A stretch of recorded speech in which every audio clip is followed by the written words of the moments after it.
Question: I'm a Shia Muslim, and I am very much in favor of women covering up.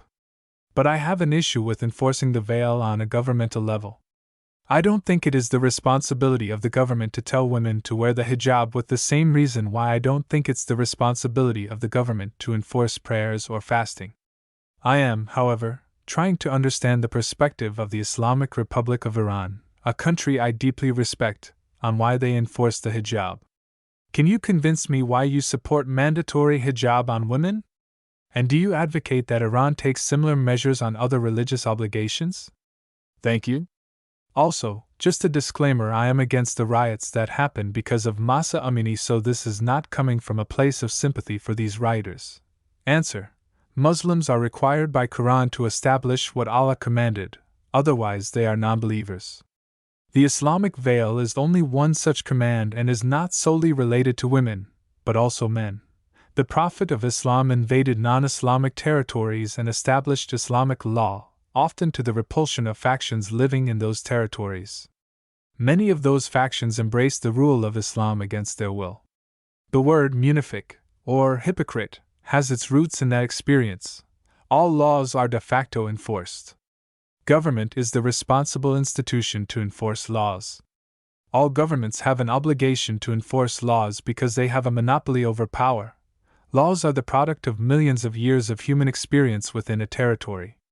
They include natural law, human nature, tribal law, codes and protocols established by tribal elders, common law, customs, and many other varieties.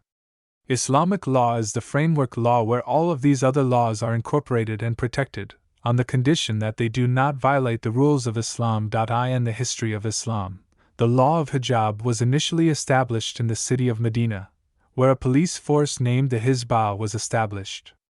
A member of the Hizbah, the Mutasib, was given similar powers to that of a judge, but worked at the societal level to safeguard Islamic law. This saved bureaucracy and allowed simple violations in public to be dealt with quicker. The Mutasib monitored market transactions, the correct weights for goods, and were also tasked with policing public decency. In the broadest sense of the word, they were mandated with forbidding evil and promoting good. With the conquest of Mecca, where the women of the enemy were dressed indecently and fought Islamic rule, this police force was expanded to safeguard the Sharia. This is a distinct police force from normal law enforcement.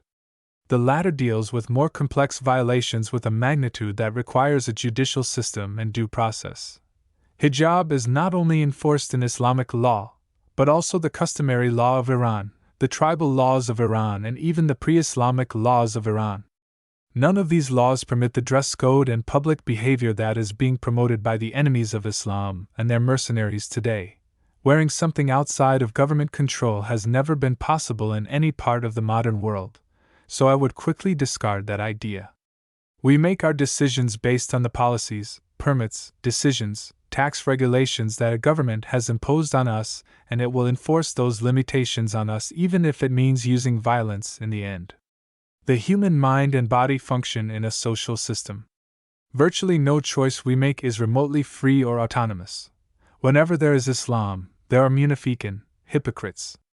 The Islamic government has a responsibility to invest manpower and resources into identifying and prosecuting those hypocrites for the betterment of society, not reward or appease them.